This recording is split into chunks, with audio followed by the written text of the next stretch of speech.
บายดีพ่อแม่พี่น้องสุกี้มันสมมันเครือใหม่พายอยากกินต้มไก่ไปหาซื้อเอาเด้อพี่น้องเด้อตำหุ่งอะไรพี่น้องเอ้ยตำหุ่งคือเก่าตำเองกินเองแซ่บเองพี่น้องพูดพกไปมีโคกใส่ได้บาทนี่นับมือมีโคกใส่เลยพี่น้องเอ้ยบนหัวเบิดสภาพช่วง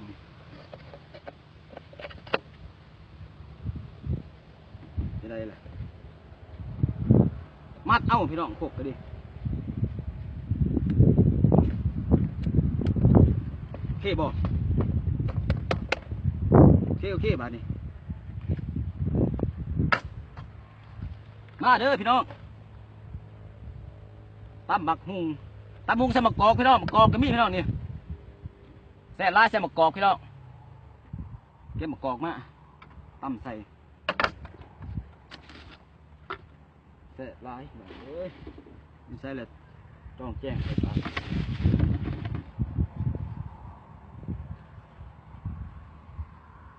สบายดี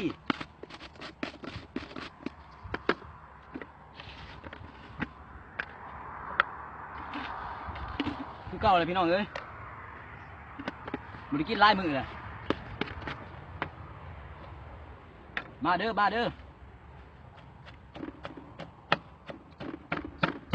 แสบบ่แสบตั้งกันดิกี้เขาแห้งพี่น้องแสบใส่เพชรแสบ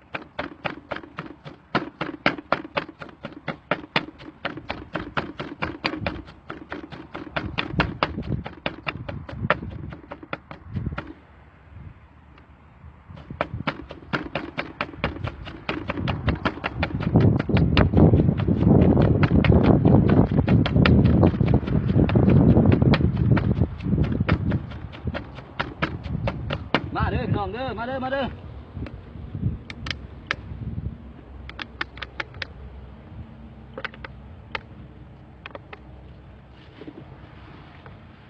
ปูพี่น้องปูหน้าสดๆพี่น้อง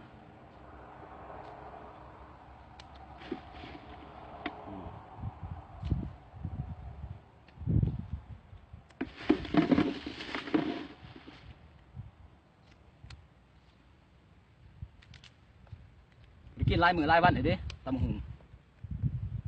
มากอกพี่น้องโอ้ขากลายยิกเอาพี่น้องจังแซ่มอยปาก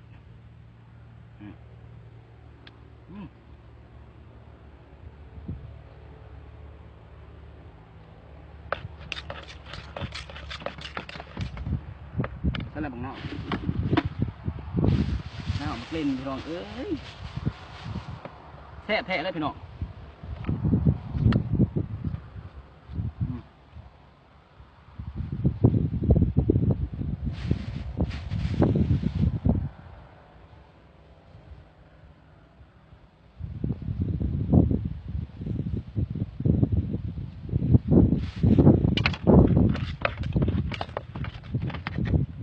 ตายคักบาทนี่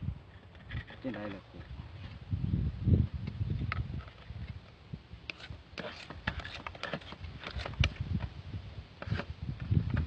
น้องเอ้ย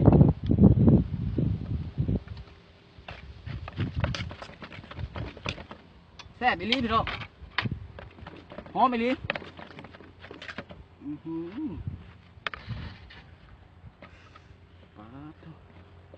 ใส่มะกอกหอมหลายพี่น้อง